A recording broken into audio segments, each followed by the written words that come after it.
靚聲王張偉文，佢嘅近況真係觸目驚心，聞者傷心，聽者流淚。咁我就53歲，我哋有時都喺度諗，咁我嘅晚年呢，會唔會又係兔死狐悲地同等遭遇？即係好似人哋話他朝君體也相同。我唔係歌星，我唔係咩知名人士，一定知名度嘅公眾人物，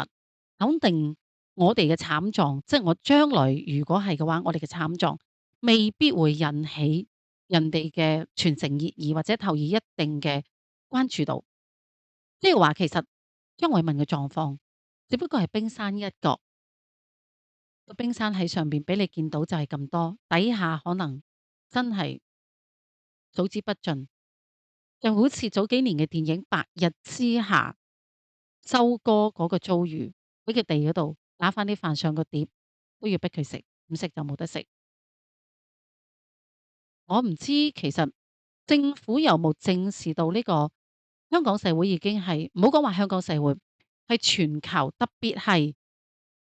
東亞，其實出生率咧係好低。你而家要投放資源嘅，唔再係嗰啲幼教行業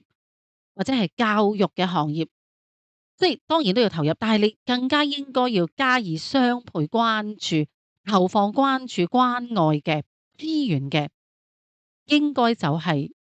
護老行業或者養老行業。咁我想拉遠少少話俾大家聽，喺大陸嗰度一樣係出生率好低，由幾千萬 BB 到1000萬 BB 到900萬 BB 到600萬 BB。咁唔知今年嘅 BB 有幾多出世？咁大陸方面呢？其實政府係好鼓勵嗰啲幼教啊行業嗰啲，譬如話幼兒園院長啦，殺咗校嗰啲小學嘅校長啊，或者帶住啲幼教啊早教老師啦，教育行業從業人員轉型，咁佢哋一般咧就會利用嗰啲得咗嘅院舍校舍，就轉型嚟做護老嘅院舍。咁啊，幼兒園院長啊，成為咩咧？嗰啲護老院嘅院長。咁政府咧，其實係投以關注度，同埋有投放一定嘅資源嘅，係咪好多唔知，但係佢做咗個開頭，佢做咗個第一、第二、第三步喺度行緊，係好艱難咁轉型。咁香港政府咧，關愛隊咧，你哋啲關愛去咗邊？其實香港政府可唔可以嗱？而家以我所知就係話護士嗰個行業咧，嗰個讀書嘅學額係嘛？我見到啲新聞講話 cut 啊嘛。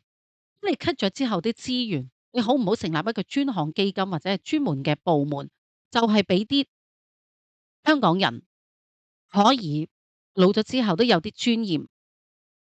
支翻個人養，你投放翻一定嘅資源去搞一個類似僱員再培訓局嘅相關嘅部門去管理佢。嗰一個行業就係護老專業，俾啲人去轉型去讀。譬如話曾經係幼兒園老師啦、幼稚園老師啦，或者係總之殺咗校嘅，而家又失業嘅，你咁樣咪可以好好地資源對接咯，又不止話失業嘅人太多問你攞綜援，係咪先？社會都安定啲啦，係咪先？啲資源要對接啊，得唔得？你整咗個專業，佢讀完之後就可以具備，就可以入行。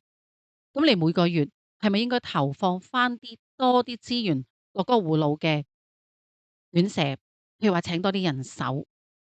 俾翻多啲錢去人去請，佢人多啲，係咪照顧好啲咧？咁你成個社會你個文明程度都下立見噶啦，就係睇你對待啲弱勢群體，你個關注度去到邊？喂，佢係歌星喎，仲有人知？唔知嗰啲咧，類似《白日之下》嗰啲電影嘅狀況，仲有幾多？真係只能夠話係好觸目驚心，唔知自己將來會點。嗱，我嘅大仔咧就係特殊人士，咁而家佢咧就冇住嗰個院舍嘅，咁間唔時都會去寄宿，就係因為有時姐姐入咗醫院住啦，有時姐姐翻咗鄉下啦，但係 OK 嘅，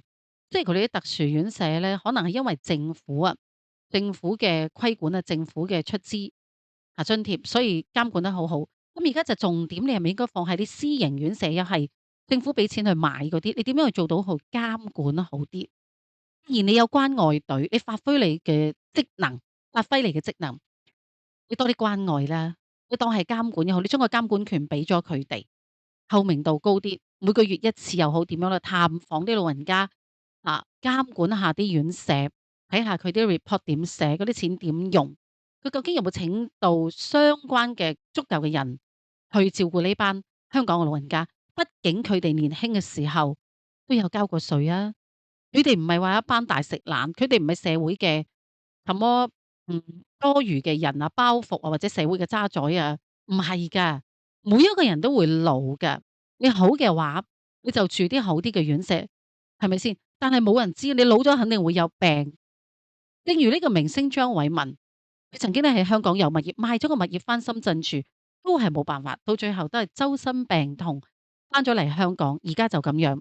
仲有另外一個，好似以我所知嗰個叫向通識你的心嘅嗰個卓國權咧，以我所知好似住咗喺慈雲山某護老院，佢嘅狀況有冇人關注咧？仲有一個以前係武打明星叫我唔記得叫咩名啊，好似專係做壞人嗰個咧，喺大陸都拍過戲，我唔記得佢叫咩名，查到先再同大家講。佢哋咧仲好啲，有人去爆一爆出嚟，咁我哋呢啲人咧，所以就係話那我們的晚年咧，所以希望立法會啲議員發揮你哋嘅職能啊，投票選你哋，你哋係有咁嘅責任，你哋嘅 duty 就喺呢度。另外就係話一班有錢人，你哋有個社會嘅責任嘅喺度嘅，即係你哋喺呢個社會賺到咁多錢，財都要立品啦。咁喺呢度我要感謝兩位超級有錢人士，第一就係、劉鑾雄先生嘅太太陳海韻女士，即係金比女士。喺疫情期間，我哋好慌失失周圍去撲嗰啲口罩，咁幸好佢係源源不絕咁去捐贈，即係買咗翻嚟捐贈俾阿仔學校，喺我大仔學校，即係特殊學校，好多啲物資係關於嗰個疫情期間嘅搓手液啊、口罩啊，好多好多，令到我哋冇咁即係發蹄騰，阿仔有得用。咁阿細仔咧，又有一個資源就係話申請到李兆基，即係阿四叔咧走咗嘅，好似係基金定係點，總之又係有嗰啲口罩俾阿仔、阿細仔可以去輪候攞，一用完就可以有得攞。咁我哋作為父母，我哋冇普通人啊冇乜嘢啦，我哋去輪嗰啲街站啊啫。但起碼我係感恩嘅。咁其他嘅有錢人，你哋係咪應該都係投放翻一定嘅社會關注度，攞翻啲社會責任感出嚟？希望你哋取之於社會，用翻於社會。畢竟福有攸歸啊，係咪先？好啦，今日講住咁多先，歡迎大家點讚、訂閱、留言、分享。OK，拜拜。